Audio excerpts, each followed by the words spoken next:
여기 배당주 분석하는 유튜버가 있습니다. 모 회사가 상승했으니 자회사가 오를 차례일까요? 배당금 10,000원을 지급하는 주식입니다. 과연 어떤 종목일까요? 오늘도 황금 거북이와 함께 공부를 시작해 보겠습니다. 투자의 시작이 되는 재무제표를 보겠습니다. 매출액은 상승 추세입니다. 5년 동안 1.5배 상승하고 있습니다. 5년 연속 영업이익은 좋지만 최근 이익률이 감소했습니다. 참고로 이익률은 1%에서 16% 사이입니다. 2023년부터 실적은 회복 중이지만 현재 매출은 2021년과 2022년 매출보다 낮은 상태입니다. 최근 분기 재무제표도 확인해 보겠습니다. 최근 분기 매출액은 상승 추세입니다. 최근 모든 분기의 영업이익과 당기순이익도 잘 기록하고 있습니다. 직전 분기 대비 매출은 감소했지만 영업이익은 상승했습니다. 전년 동기 대비 2025년 1분기에 매출과 영업이익도 상승했지요. 재무적으로 큰 문제는 없어 보입니다. 예전에는 ROE가 좋았는데 최근 ROE는 10% 이하입니다. 4년 연속 ROE 10% 이하를 기록할 것으로 보입니다. 미래 성장성이 낮은가 봅니다. 그리고 이 주식은 의외로 부채 비율이 높습니다. 요즘같이 경기가 어려운 시기에는 부채 관리를 잘 해야 하는데 아쉽습니다. 2025년 1분기 부채 비율은 214%를 기록하고 있지요.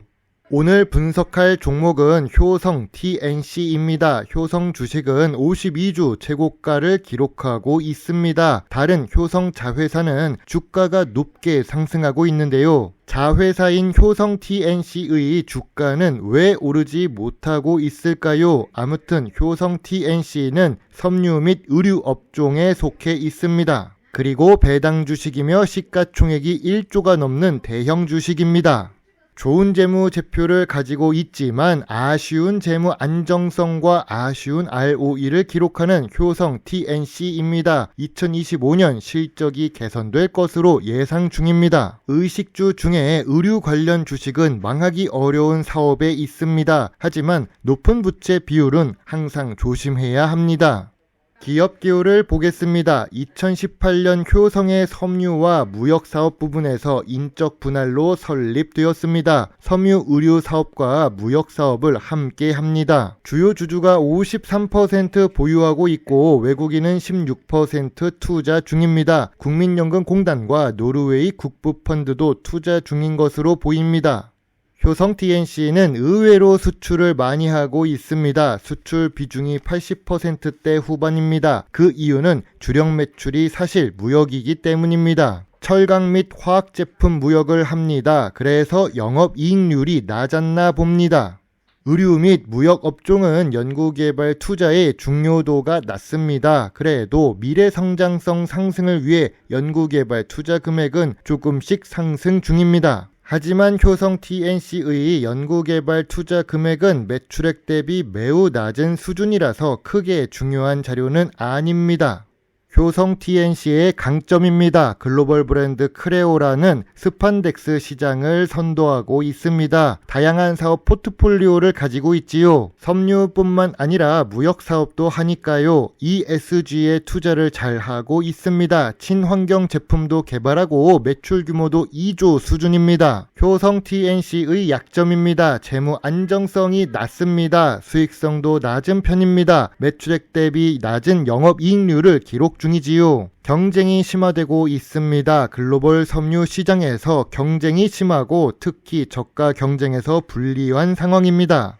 효성 TNC와 글로벌 경쟁사를 함께 비교해 보겠습니다. 효성 TNC는 스판덱스 시장에서 강력한 인지도가 있고 사업 다각화를 위해 경쟁사들보다 잘하고 있습니다. 글로벌 생산 네트워크로 베트남 공장도 보유하고 있지요. 하지만 글로벌 경쟁사들에 비하면 재무 안정성이 부족한 효성 TNC입니다. 그리고 순이익률도 1% 수준인 것에 비하면 경쟁사가 더 좋습니다. 글로벌 섬유 시장 규모 면에서도 밀리고 기술력도 부족한 상황입니다. 만약 당신이 효성 TNC의 주주라면 주주총회에서나 주식 담당자에게 무엇을 물어봐야 할까요? 첫 번째로 재무 건정성 개선 계획을 물어볼 것입니다. 두 번째로 친환경 사업 확대 전략이 있는지 물어볼 것입니다. 바이오 BDO 공장 설립과 같은 투자는 차후 수익성과 영향력이 정확히 어떤 것인지 제가 몰라서 궁금합니다. 세 번째로 배당 정책을 물어볼 것입니다. 배당 수익률을 높게 유지할 수 있는지와 자사주 매입 같은 배당 정책 유무를 확인하고 싶습니다. 효성 TNC의 2025년 2분기 실적이 뉴스로 나왔습니다. 매출은 전년 동기보다 4.7% 감소했습니다. 영업이익도 전년 동기보다 13% 감소했습니다. 적자는 아니지만 실적이 줄어든 것입니다. 효성그룹의 2분기 전체 실적은 전력기기가 이끌고 있는 중입니다. 효성의 다른 그룹이라도 좋아서 다행입니다. 그런데 효성 TNC는 조금 아쉽네요. 전통적인 투자 기준으로 효성 TNC를 보겠습니다. 업종 평균보다 낮은 PER을 기록 중입니다. 다만 업종 평균은 11배인데 효성 TNC의 2025년 1분기 PER은 10배 수준입니다. 그래도 PBR은 0.65배입니다. 5년 기준으로 보더라도 제일 낮은 수준입니다. 황금거북이가 좋아하는 배당 부분을 보겠습니다. 효성 TNC의 배당 성향은 낮습니다. 그러나 최근 주가의 하락으로 배당 수익률은 4% 수준으로 높아진 상황입니다. 또한 7년 연속 배당을 주고 있는 효성 TNC입니다.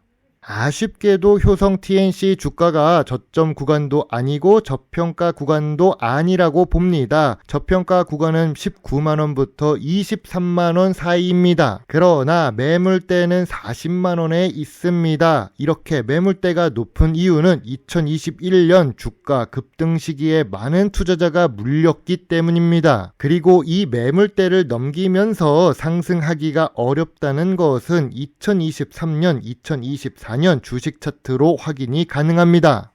황금거북이의 효성 TNC 주식 요약 노트입니다. 재무제표상 매출은 회복 중이지만 이익률이 낮습니다. 재무 안정성으로 보면 부채 비율이 높고 주가가 저평가 구간이 아닙니다. 배당 연속성은 있는데 주가 하락으로 배당률만 높아졌습니다. 전통적인 투자 기준에는 잘 맞습니다. 미래 성장성으로 보면 수출 주식이지만 부족한 ROE를 기록합니다. 황금거북이는 효성 TNC 주식에 대해 별점 6점을 제시합니다. 사업 다각화는 잘하고 있는데 이익률을 챙겨야 하는 주식이라고 봅니다. 황금거북이는 효성 TNC 주식에 대해 관심 의견입니다.